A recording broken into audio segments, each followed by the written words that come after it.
and with my fingers on her pulse until the pulse disappeared under my fingers. You mentioned in your talk that there is a wide range of emotions that are connected with grief. Oh, absolutely. And for that 16 or 17-year-old out there who may have lost a relative or a cousin or a friend, would you mind describing some of the emotions? Because that's the first time, literally. Your grandfather had died earlier, but that was different, I sensed. It was different. I was actually disconnected from the whole experience when my grandfather died. However, when my grandmother died, it was more personal. It was more intimate because she was like the mother figure for me. I did not have a mother at the time who was present. And so she was the nurturer. And it hit me that I no longer will have that. Nurturer. And it made me sad. And I cried. And I joined in with the rest of the family members in their tears. And so it was a very, very difficult and sad time because I lost not only my grandmother, I lost my mother, I lost my spiritual mentor, I lost the person who taught me a lot about life. And but I think the feeling that surfaced very strongly was the sadness. I didn't understand much about the other emotions, the fear and the anger. I didn't understand all of that. And I couldn't name those emotions that come with grief, but I recall the sadness. So to that 16 or 17-year-old, and I don't want to get stuck there, but No. to that, what would you say? A couple sentences that you would say to that 16 or 17-year-old who's just experiencing that sadness and not sure what to do. You've sort of been through that and you're looking at it from a different vantage. What would you say back? So if you are 16 years old and you have faced the loss, what I would say to you is this, that your sadness that you feel is quite normal.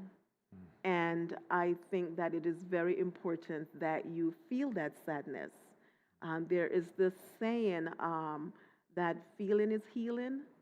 And so in order for you to heal, it is important for you to feel. So don't be afraid of the sadness. Embrace it and know that it is a good thing to be sad. It's not a bad thing. It comes with being, with loving someone and being disconnected from that person or that thing. Sadness is a part of the experience. So feel the sadness and know that it's quite normal and natural response to losing something or someone personal. Awesome. And I don't want to get sidetracked because we went from 17 years old, you have this loss, you have this sadness, and then you go. How did you get to where you are? What was sort of the journey to bring you to be able to help people every day? So, what a journey. So I felt guided to go to Andrews University to study in the seminary. And when I was there, I wasn't sure where God wanted me to be in ministry. At the time, pastoral ministry was highly elevated and chaplaincy was minimized.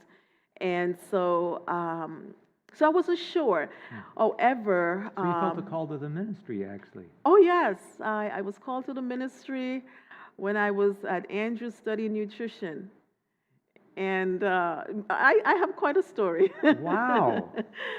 So when I completed seminary training, I wasn't sure where God wanted me, but I went and did some pastoring in Ohio. And after that, while I was there, actually, I felt God leading me to go to New York City. And it was while I was there, I felt impressed to go into chaplaincy ministry. And I resisted. I did not want to do chaplaincy ministry, but I yielded to the Spirit and found myself at the bedside caring for those who are hurting and in a lot of grief. And to make a long story short, it was when I came to Portland Adventist Medical Center, a chaplain there by the name of Jose Augustus. He was a grief facilitator. And shortly after being there, he said, "Pam, I think you should be the one who should be facilitating this grief support group. And he turned it over to me, and I have been facilitating group ever since. Wow. So this was sort of a niche. Yes, yes. And I found a love for grief support, and I went back to schools about 4 years ago, and decided to do my doctorate. And because I have such passion in grief, I decided to do my dissertation on complicated grief and resilience. Wow. Yes. Can you say just a paragraph of what that is? So complicated grief, that is when individuals who are going through grief get stuck, and they shut off the process because they don't want to feel.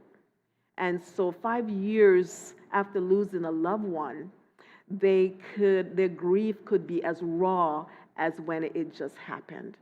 And whenever I hear that, that tells me they're stuck. They're stuck and not able to move through the grieving process. And so I developed some tools to help people to become unstuck, some healthy coping tools. And so that's what I worked on for my dissertation. So you mentioned some very interesting things to me. Being a pastor and having dealt with a lot of grief, you mentioned the Jamaican culture versus the American culture, and that it was a very mourning, you suggested, was this outward way of dealing with stuff that was inside, which we Americans aren't as good at. Right, absolutely. In the Jamaican culture, we tend to be more expressive with our grief. So we wail and we cry out loud. You can hear the crying from a distance, and so that is how we grieve. In the American culture, grievers are more stoic. They shun their tears. They cut off their grief. They want to get over it instead of getting through it, and that's where I see more people become stuck. And a lot of times I see them using unhealthy ways to cope, drinking and addiction and drugs. And so it's different in the American culture. So we don't touch emotion quite as much as y'all in Jamaica. And do you find that different in men and women? Because at least from my thought, in America, it's okay for a woman to cry or be in grief, but for men, that's almost a weakness, at least in the culture that I have seen. Right. Speak to that. Men and women grieve differently. In fact, we all grieve differently. Right. Grief is individualized and it's personalized. One size doesn't fit all. But men tend to grieve differently than women. And I've seen that from time to time. Recently, I was talking with a young man who came to me looking for help for his partner. And as I sat with him, I recognized that he was grieving and he was holding back his tears. And I said, I noticed that you're talking about someone else, but I'm picking up that you are also grieving. And he was trying hard to hold back his tears. And I said, why don't you give yourself permission to just be with your tears? And he just started to cry. And so Wow. again, he reminded me that it's not easy as a man to cry. How intimate was that? Yes, and he told me, I feel so ashamed crying in front of you. And I said, I understand what you're saying. It's okay here. You can be with your grief in this space. And he just cried and he opened up and he shared with me layers and layers of grief. And then he said, I had never talked with anyone about these For things. how long? He was in my office for about 45 minutes. And how long hadn't he opened up about this? How long was the hurt? Oh, it's just 5 years? Was it 3 years? It was less than 5 years, Wow, and he Yes. still hadn't processed it. Yes. So you literally give people life. That's a good way to put it.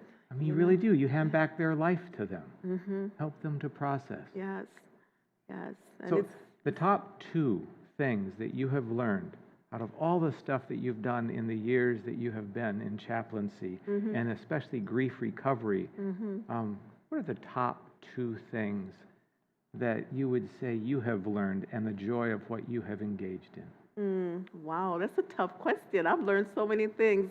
Um, I have learned the value of healing. That life brings us all kinds of difficulties, and there are times we have no control over the things that happen, like losing a job. Many people right now are without a job, and how do you cope with that? And so I have learned the value of taking care of yourself when life hands you something that is big and hard to cope with. And so it's valuable to me to take care of self. And also, what else have I learned? That's amazing. I have learned the value of being in relationship with the Creator God, and connecting with Him through the reading of scriptures and walking with Him and communing with Him. It helps to stabilize the pain that we go through, the range of emotions that we go through. I find that connecting with God and reading scriptures help to stabilize those emotions and give us peace. Yes. So Amen. Healing and And connecting with God.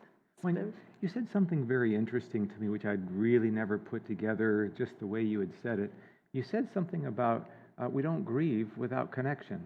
And that was interesting to me, that the only way to really avoid grief is to not connect. Exactly. It is, yes, that's right. People isolate at times. Interesting. They isolate because they feel shame around their grief. It's not easy for people in our culture to cry. It isn't. And God blessed us with tear glands so that we can have a release when things get built up within us.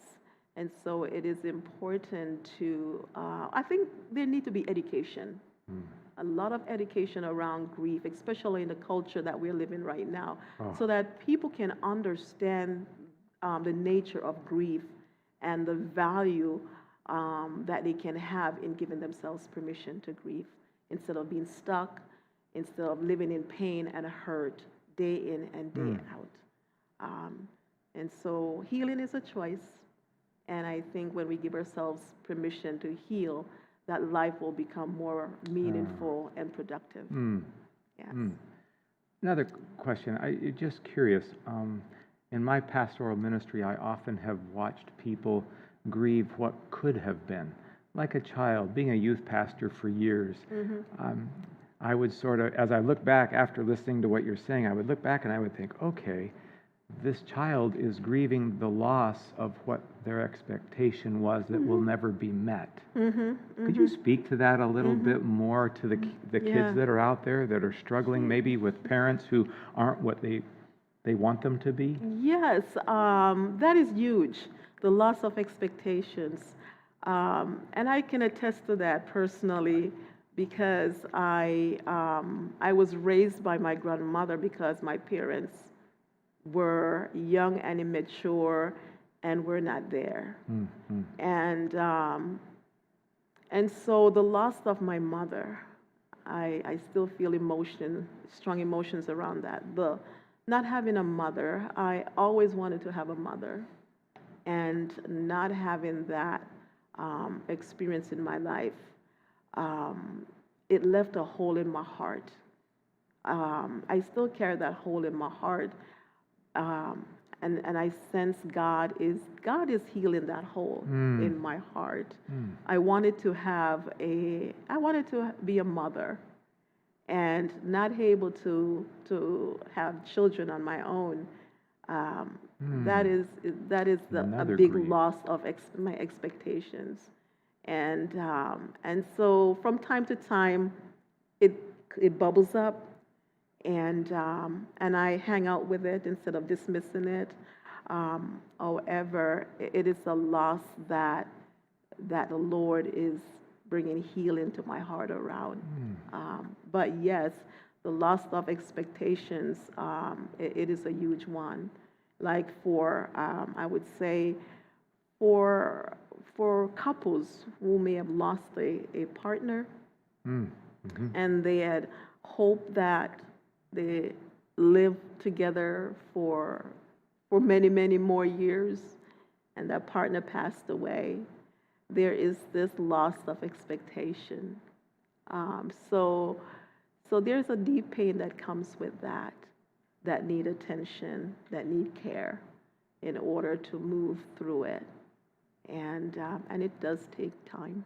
So, tell me, Pam. I mean, I wish everybody had somebody like you.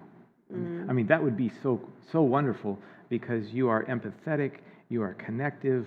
I mean, just listening to you, I would want to do some processing myself. Could you give me a few, maybe the top 3 or top 4 things that you look for in somebody?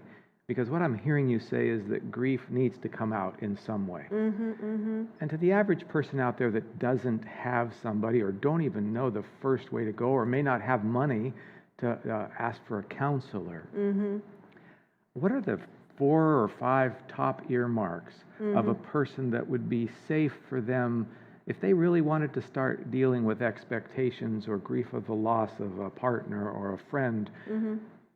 What do you look for in somebody to help you walk through that? Flesh that question out a little bit more for me. So, like for instance, and I don't want to disparage anybody, but some pastors are really good interpersonally. Some pastors, that's not their gift. They have other gifts. And thank God that He gave us all gifts. But, you know, do you look for someone who can listen well? Do you look for someone who doesn't always have the answers, or that won't have answers? What do you look for in a person that will help you take that next step in grief? For someone who's dealing with grief. Yeah. I'm a young kid. I'm maybe 20, 22 years old, and I've lost maybe my partner, or maybe my brother or my sister. Right. And I come to you and I say, who do I find? Yeah. What do I look for to help me process? Very good, very good. I would say look for someone who's able to listen. You know, someone who's able to listen to your story and not trying to shut you down, you know, because not everybody can listen to your pain. I would say find a counselor. Okay. You know, find a counselor to talk with who has expertise in grief. Look for a grief counselor. Look for support groups. There's support groups out there that can help you to cope with your grief. You will be in a support group. You will be around other people who are dealing with similar losses, and that will give you a sense that you're not alone, because grief can be so isolating. There are times when individuals may feel that they are alone in their grief, and being in a support group will give you the sense that you're not alone. There are other people there who are dealing with similar losses. And you will get the sense that as you are in the group talking about what you're going through, you can also, and listening to others, you can hear your story in other people's story. And that can be very comforting as well. So support group to handle grief is very powerful. People keep coming back over and over again to my support group because they find meaning, they find help, they find resources there to help them to cope. Now, your support group, for those who are in the Portland metropolitan area, is there one?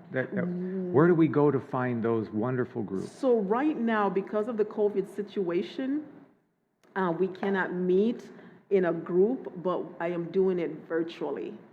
So, oh, really? Yes, I am doing it virtually. So I have a support group every week, every Wednesday from 3:30 to 5 o'clock.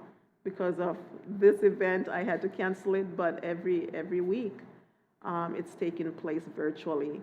And individuals who are interested can call the spiritual care department at Adventist Medical Center and find support. and get information there regarding the virtual grief support. And Okay. people are attending and talking, and it's working pretty good. Boy, that's tough to do virtually.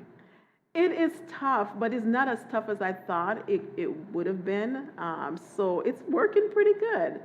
I'm able to share my screen. I'm able to teach. I'm able to throw out questions and ask them to, share what's going on with you, or what is it that you want to talk about today. And at times they just tell me what they want to talk about, and we have very meaningful discussions, and so it's been very meaningful right now, helping people who are struggling. One story that in your life that's impacted you, where you saw somebody that was really stuck, and then they just opened up and joy and life and sort of a turnaround. Can you tell us? I have many, many stories, and because of confidentiality, Sure. I'll be very superficial Please about do. it.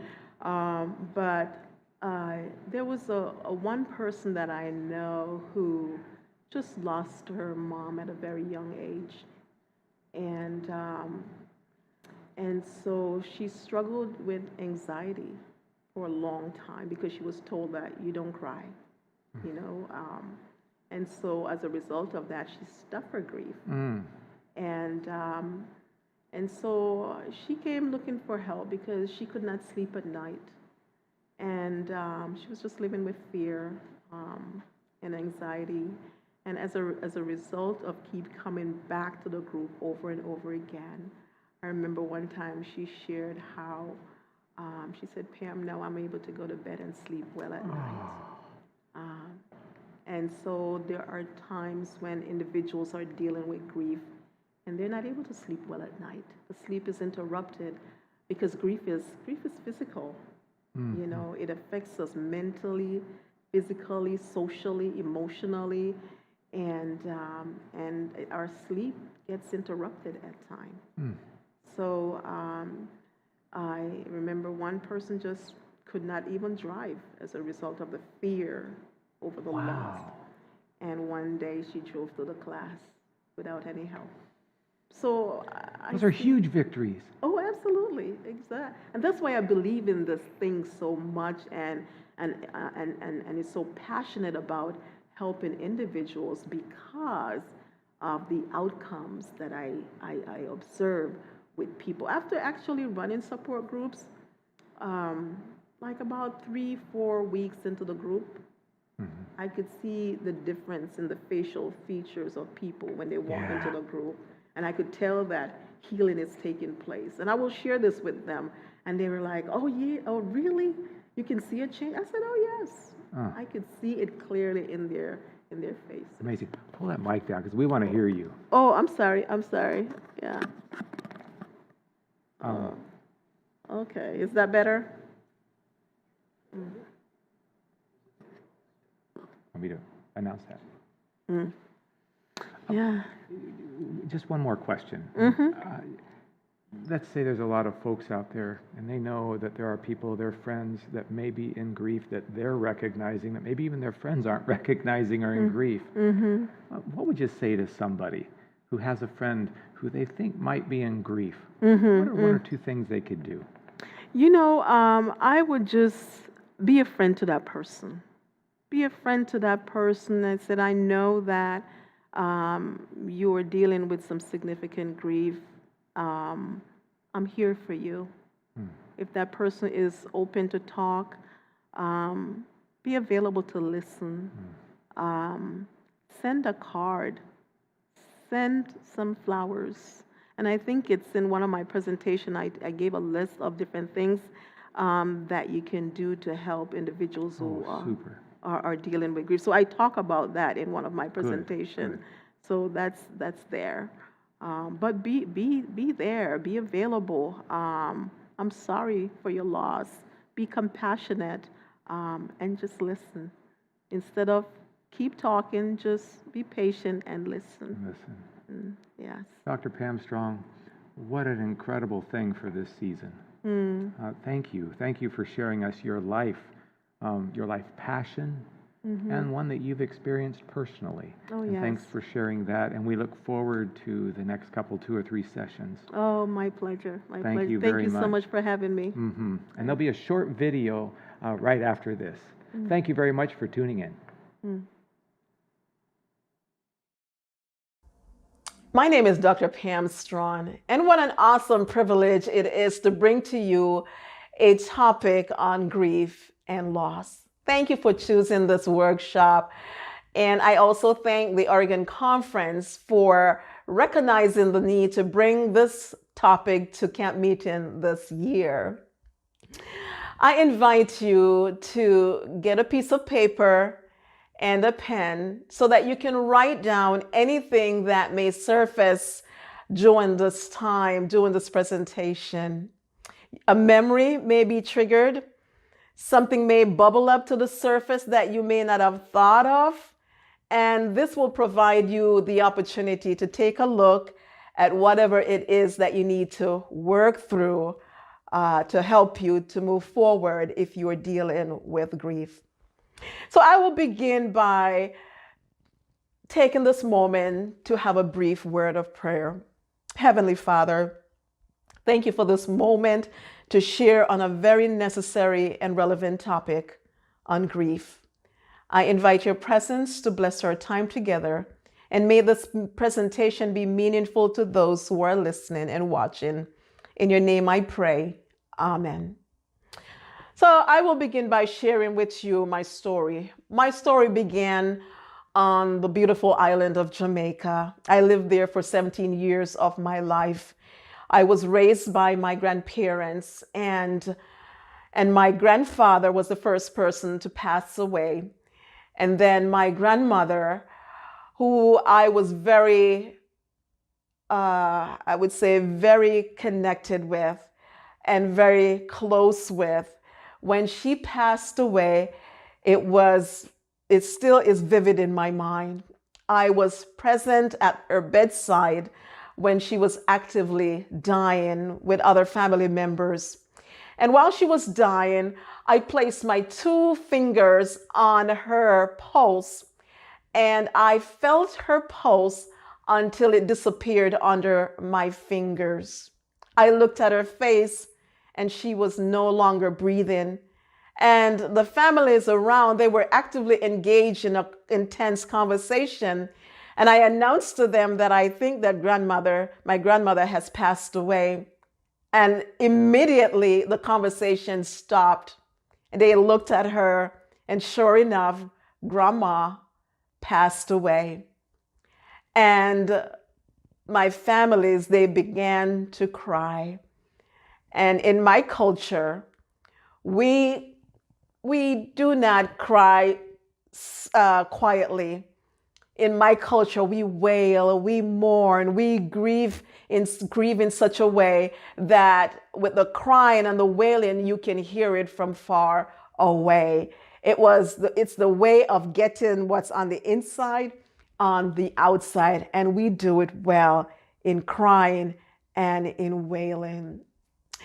I was very much present when everything involving her preparation for burial was taking place. I was at the graveside with the men who dug the grave. I was with the ladies who prepared the food for those who came to express their condolences.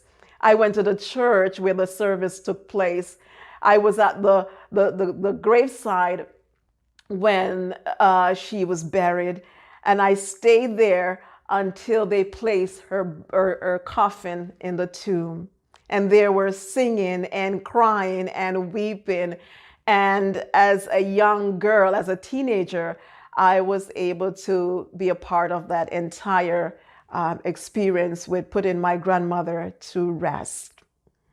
Little did I know that my life trajectory would take me on this path where I would be at the bedside, helping families, helping those who are dying.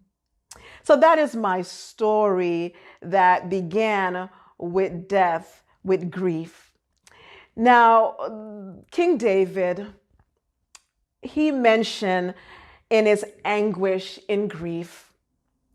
How long must I struggle with anguish in my soul, with sorrow in my heart every day? How long will my enemy have the upper hand? The anguish of David may also be the anguish that you go through after the death of a loved one, after the experience of losing someone that you were close with. David, in anguish, he cried out, God, how long? How long? I know that has been at times the cry of my heart when I have gone through grief. It was several years ago. In fact, 2 years ago, I lost my uncle, and it was a very, very painful experience. Unlike David, who cried out to God, his son Solomon, who was the wisest man who ever lived, said, sad face is good for the heart. So if you may have thought differently about sadness, nobody likes to be sad. I don't like to be sad. However, Solomon tells us that sad face is good for the heart. And so if you're going through a moment of sadness in your grief, it is a very good thing. Solomon also said this, the heart of the wise is in the house of mourning. And I love that saying so much because many people have a tendency to dismiss their grief. And in order for you to process your grief, you must take the time to mourn. And here he's saying the heart of the wise is in the house of mourning. So my friends on the other side, it is a wise thing to go through mourning. Grief is widespread, and it is no respecter of person. It is no respecter of culture, religion, or socioeconomic status. Everyone is affected by grief. I recall hearing the story about a woman who lost her only child. And in her grief, she went to her priest. And she cried and she mourned and she expressed her deep grief to her priest. And her priest looked at her and listened to her. And he gave her a mustard seed.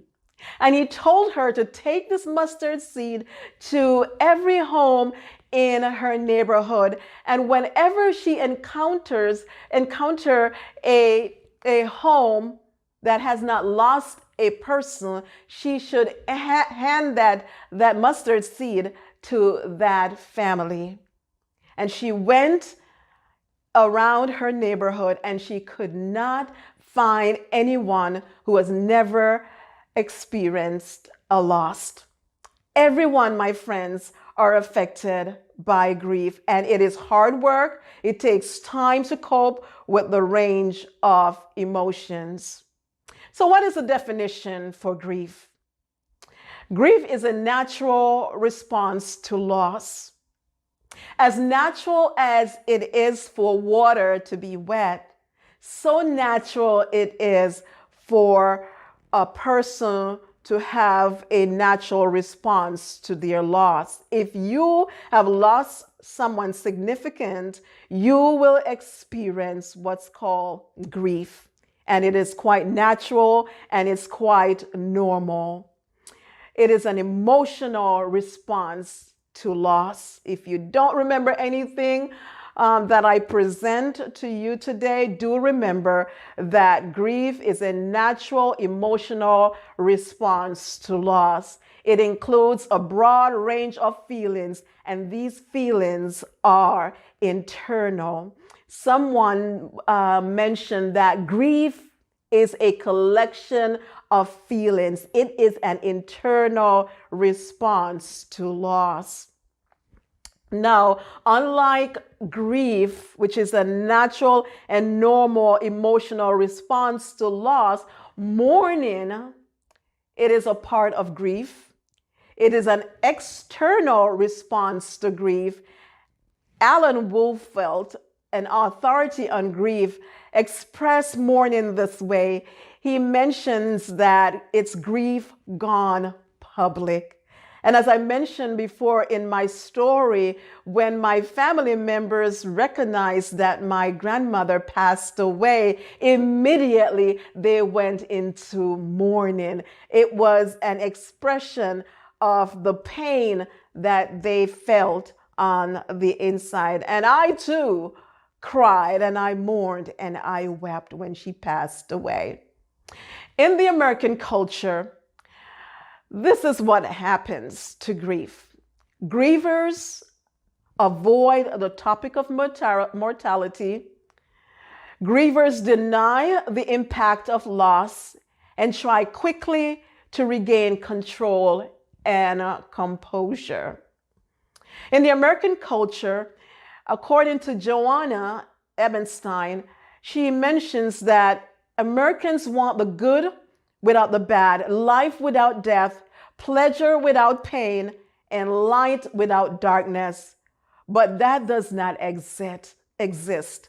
We want everything to be good and great all the time, but the reality is not so in our culture.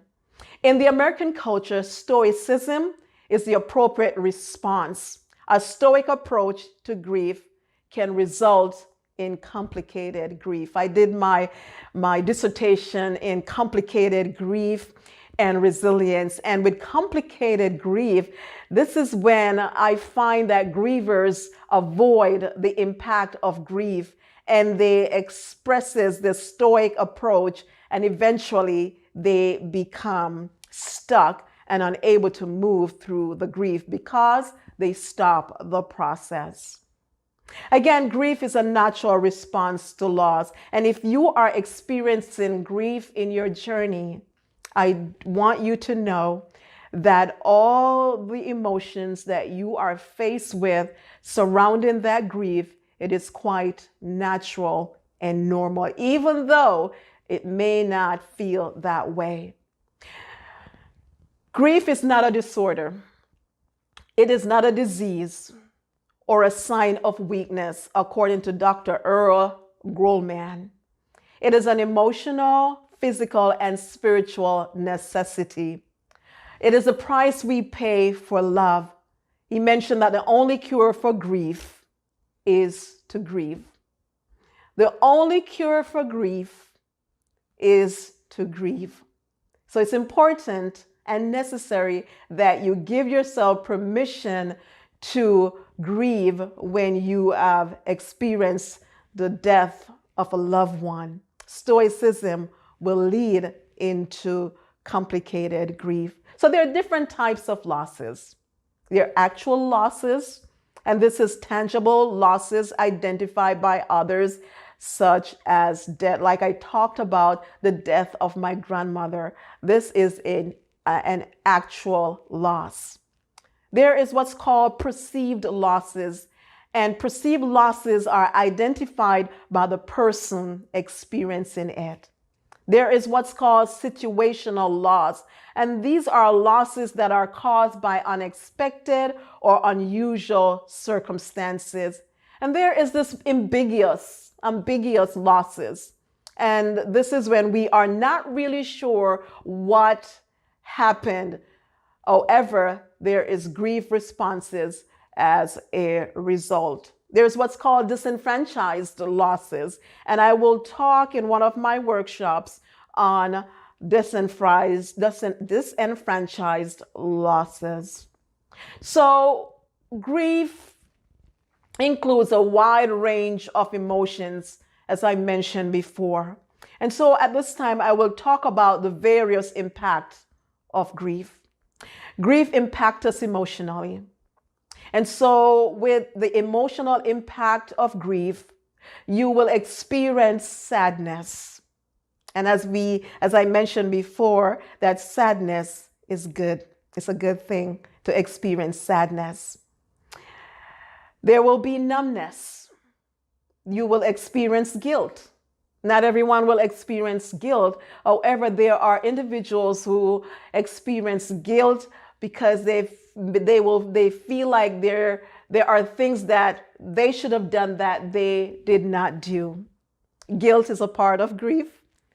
There are feelings of fear, anxiety, and anger. Once you become attached to someone significant, and that attachment is, you're separated from that attachment, you will experience fear. I shouldn't say you will, but you may experience fear. You may experience anxiety around that separation. And there are times when you may experience anger. Anger is a part of grief. I read somewhere that those who are in grief are in a place of anger. And anger is not a bad emotion. It's neither good or bad. It is what it is. And it has a place in our grieving process. So I talked about the emotional impact of grief. Grief is physical. And so the physical impact of grief includes headaches. There are people who experience headache while going through grief. There will be stomach ache. There will be trouble sleeping. I've heard, I just can't sleep at night. I toss and I turn. These are expected to occur after losing a loved one. You may also have loss of appetite. You have food, but you just can't eat. You may experience crying, constant crying, or there may be times when you find yourself keep sighing frequently. And interestingly, there are times when grievers will experience a weak immune system. It is important after the death of your loved one, especially if your relationship was very, very close, that you go and visit your doctor. There are people who experience chest pain and heartaches. Grief is physical. It is physical and it is hard work, and you will be physically impacted by it. Not only will you be emotionally and physically impacted by grief, you will also be impacted cognitively. There may be a confusion. Some people experience suicidal thoughts. And if you are experiencing anything like that around your grief, I highly recommend that you see a counselor or talk to a clergy person, your pastor or your priest. There are times you may experience this obsessive thinking, repeated thoughts of the person who has died, especially if you watch that person during the dying process. You may experience your mind racing with all kinds of thoughts. And so these are the cognitive impact that you may experience around your grief.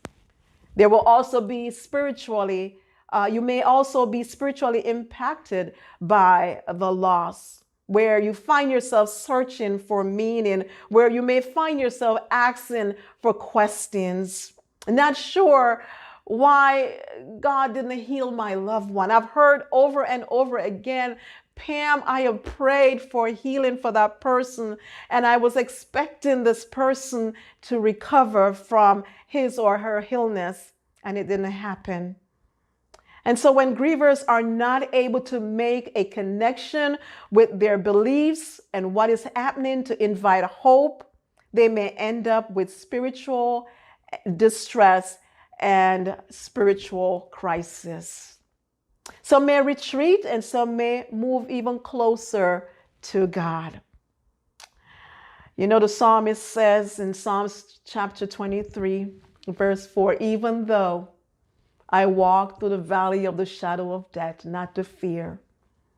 And so there are some who find comfort in knowing that God is near, and some retreat because they cannot understand why their loved one died at this time when they're seeking for a miracle. So spiritually, we can be impacted by grief.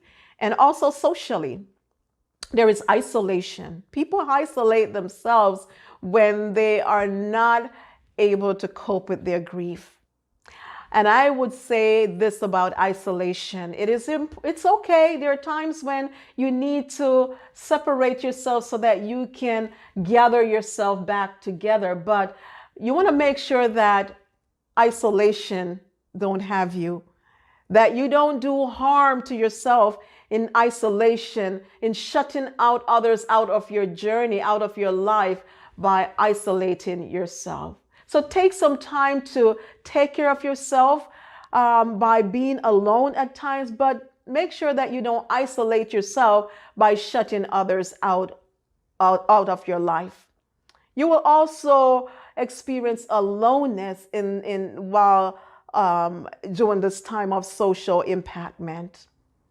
And you will also notice during this time of loss that if you will notice that your friendship list may decrease because many people don't know what to say and how to deal with your grief.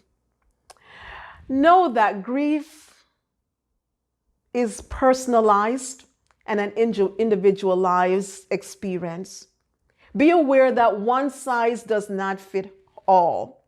So the way I may deal with grief may be totally different from the way that you deal with grief.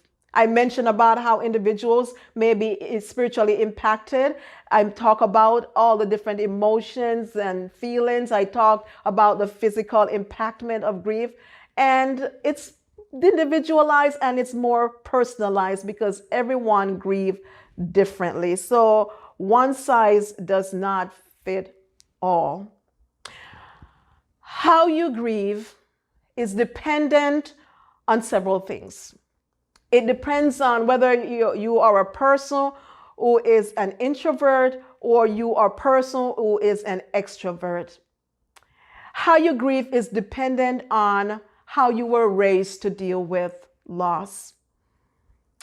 Also, how you grieve is dependent on the culture that you were raised in. Like I talked earlier about, in the American culture, stoicism is sometimes is the way that people approach grief.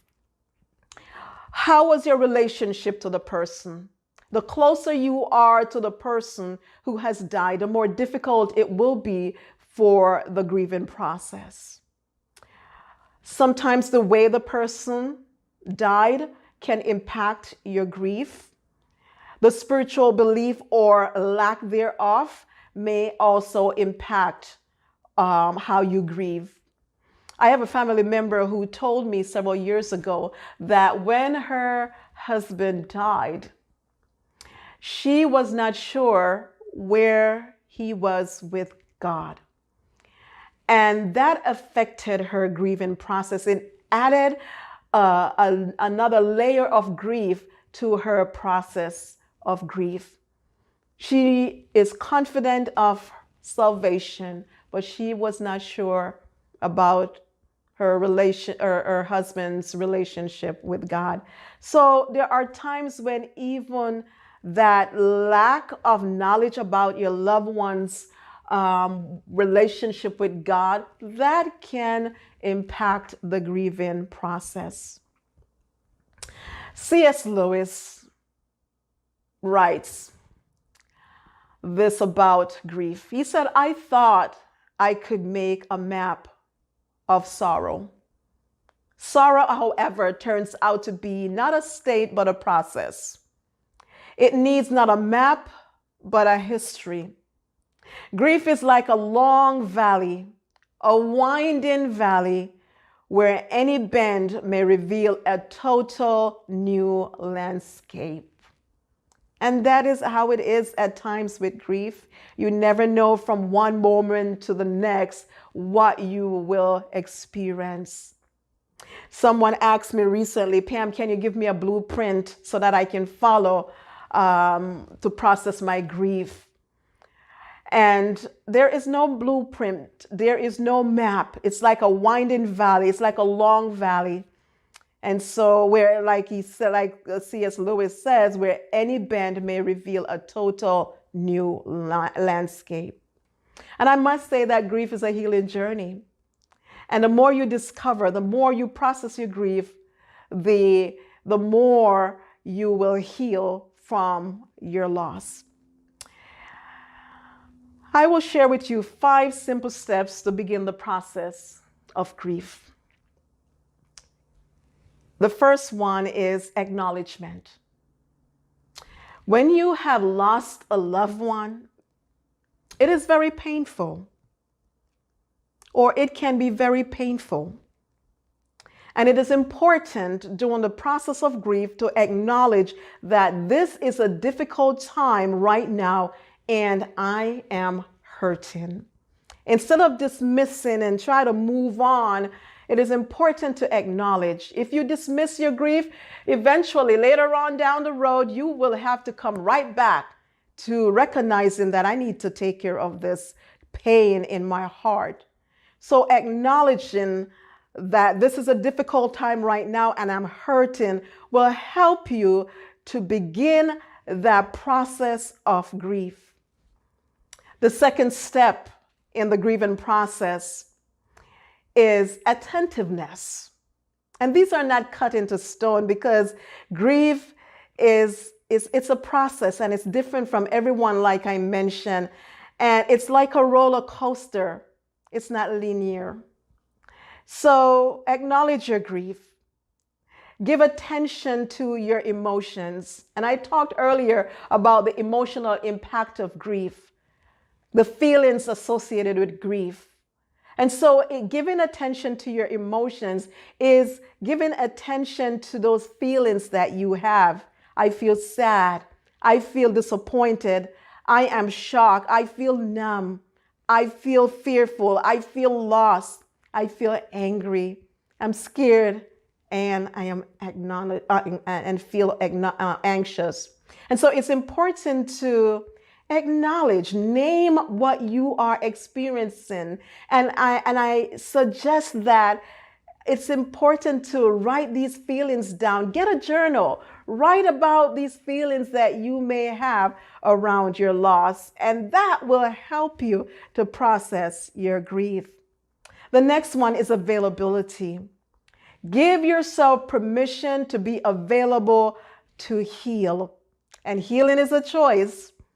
Tell yourself that, I should say, it's important to know that you cannot change the story of what happened, but you can choose how to respond to your grief. Your loved one has died. There is nothing I can do to change the story, but I choose how to respond to my grief. And as I mentioned before, healing is a choice that requires commitment. You must be committed to the process. It requires courage. It takes courage to grieve, and it requires discipline. The next step is adjustment. Every loss will need significant time and patience to adjust. Be patient with yourself. Exercise patience with yourself while facing your loss will enhance your recovery. The next step is assistance. Cultivate an openness to supportive care during moments of grief can be exceptionally healthy for the mind, the soul, and the spirit. And what I mean right here about supportive care is to reach out for help. A friend of mine, when she lost her mother, she said, "Pam, I did not know where to turn.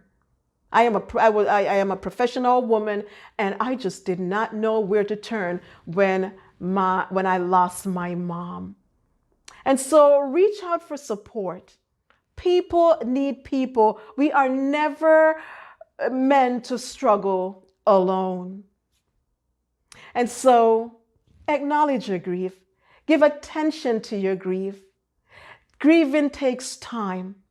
And so make sure that you reflect upon these steps that I have presented to you. In closing, I just want to share this verse with you from the wise man Solomon. He said these words, "For everything there is a season, a time for every purpose under heaven, a time to be born and a time to die, a time to plant and a time to pluck up that which is planted, a time to kill and a time to heal, a time to break down and a time to build up, a time to weep and a time to laugh, a time to mourn and a time to dance. And right now, if you are in a season of grief, know that as you attend to your grief, you will dance again. Know that as you attend to your grief, you will smile again. Know that as you process your grief, you will be able to find hope and healing in your heart. Christ, in Isaiah 53, verse 3, the Bible says that Christ was a man of sorrow and acquainted with deepest grief. And so he understands the grief that you may be going through. He understands the pain of this journey that you are on. And again, I will share Psalms 23, verse 4, where the psalmist says, even though I walk, you don't want to run through that valley, but you want to take your time and walk through the valley. Even though I walk through the darkest valley, I will fear no evil, for you are with me. So your grief may be tough right now, but there is hope. And so thank you so much for your time. Thank you for watching or choosing this workshop to understand a little bit more about grief. The next presentation or the next workshop that I will present, it will mainly be focused how to cope with grief. May God bless you richly, more than you can ask or imagine. I encourage you, attend to your grief, and you will be a better you. God bless you. Thank you. Another big thank you to Dr. Pam Strachan for talking about a subject that literally, as she said, impacts every one of us. And so I hope if you're struggling with depression or if you know someone who is, that you'll join us tomorrow for part 2 at 4 o'clock. Until then, we'll see you later.